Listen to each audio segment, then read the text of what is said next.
l'intelligence artificielle est controversée dans la manière dont elle est utilisée. C'est plus ça.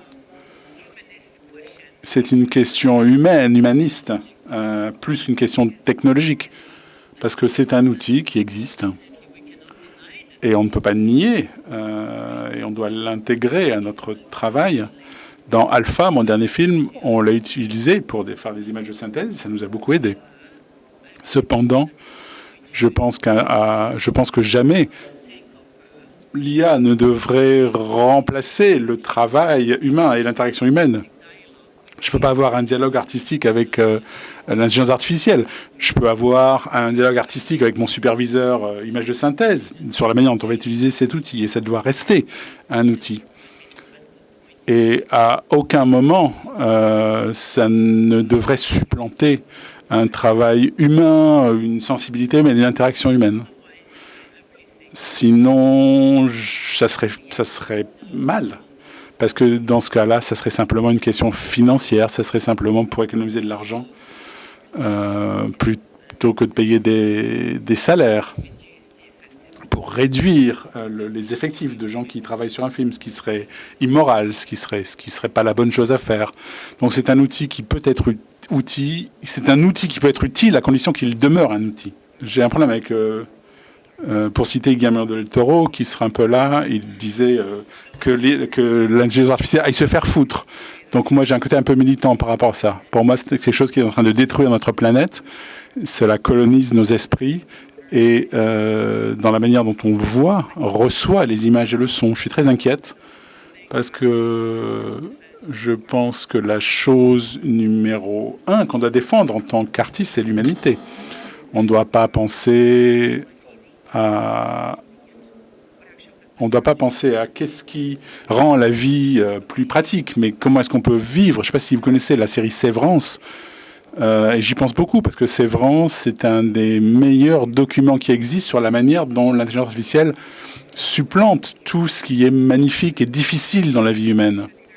Je suis d'accord, il y a effectivement la technologie de l'IA, par exemple, enlever des perturbations dans le son, etc., ou des imperfections sur du son. On peut faire cela. On peut utiliser l'intelligence artificielle. Mais le problème, c'est que l'intelligence artificielle est en train de déborder sur ce qui rend notre vie si belle, ce qui rend ce que l'on fait, ce qui donne de la valeur à ce qu'on fait. Voilà, par exemple, on n'a pas besoin d'apprendre à peindre. On peut dire à quelqu'un de peindre pour nous. Mais les gens qui peignent, il faut qu'on les paie. Et je me dis, quand je travaille avec mon chef opérateur, on peut se dire, oui, la cinématographie, c'est juste des images, les unes après les autres. Mais en vérité, si j'utilise, ou en travaillant avec cet être humain qui est un homme adulte, qui est un directeur de la photo, je profite de toute sa vie. Je n'ai pas juste des images créées par algorithme. Les images que je crée avec mon chef-op, c'est en fait avoir tout le travail qu'il a fait toute sa vie, toute son expérience en tant qu'être humain, ses échecs, ses difficultés. Eh bien, moi, j'en bénéficie aussi. Je pense que je peux rien ajouter à une réponse aussi touchante. Et la question m'était adressée. J'ai une vision très, très similaire à celle de Céline. Et il y a un charme étrange dans la condition humaine, et en tant qu'être humain, on a toujours la tendance à aller trop loin. Et c'est facile d'être terrifié. Je suis terrifié à ce moment d'incertitude profonde. On a ouvert la boîte de Pandore. Mais on en parlait hier en tant que groupe, avant l'ouverture de ce festival. À ces moments si confusionnants, à ces moments si difficiles, eh bien, cela pousse l'artiste à parler plus, à en faire plus, à s'exprimer plus pour réveiller de nouvelles passions, une nouvelle protection. Et j'espère que cela sera le cas. Mais il y a des choses que l'IA ne peut pas répliquer. Et il y a de la beauté dans la difficulté. Il y a de la beauté dans des erreurs. Et un ordinateur ne pas faire ça, il n'a pas d'âme. Et voilà, c'est quelque chose qui n'existera jamais. Mais je veux pas, voilà, je ne sais pas ce qu'en pense le public, mais ça devient une sorte de junk food, hein, de fast-food mental, et on va voir ça, et finalement on a mal au ventre, et on se demande pourquoi, alors qu'il y a un petit réalisateur indépendant dans son jardin qui va faire quelque chose d'extraordinaire, qui va générer de la passion et de l'excitation.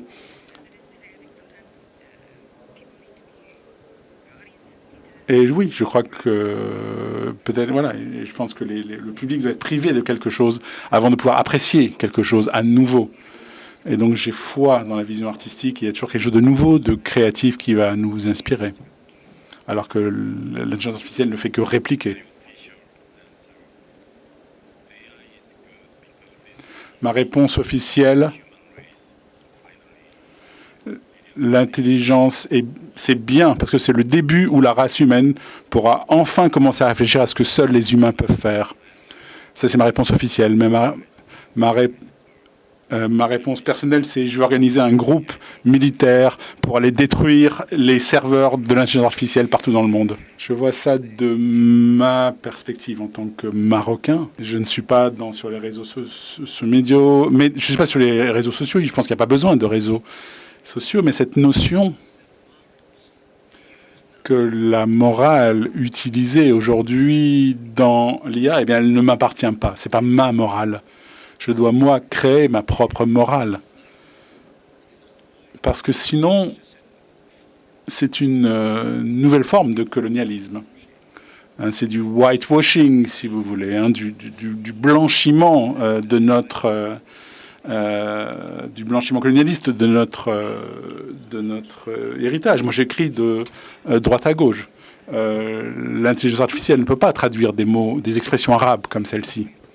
Donc c'est un vrai problème. Et je pense que la nuance, l'ambivalence, les erreurs, les imperfections, c'est là qu'est la beauté. Sinon, Céline et vous parliez hier, je peux le dire? Vous parliez de votre relation de travail dans les projets sur lesquels vous travaillez en ce moment. Et j'ai eu l'impression qu'il y avait un côté qui était un petit peu IA. La finance, les remarques, les commentaires qu'on vous donne, voilà, de la production, mais les formules, vous pouvez le dire mieux que moi, mais je pense que voilà, toutes ces formules, entre guillemets, oui, on parlait de la manière dont la réalisation, quand on fait du cinéma, il y a une chose qu'on a l'impression, que certaines personnes ont l'impression de pouvoir acheter des artistes, c'est de quelque chose qui peut faire sens par rapport à la manière dont ils pensent dans la manière dont fonctionne l'algorithme du marché pour eux, hein, qui est en fait voilà, le colonialisme et le capitalisme et l'impérialisme. On parlait dont ces idéologies, ces valeurs essayent de prendre possession des films que l'on essaye de faire.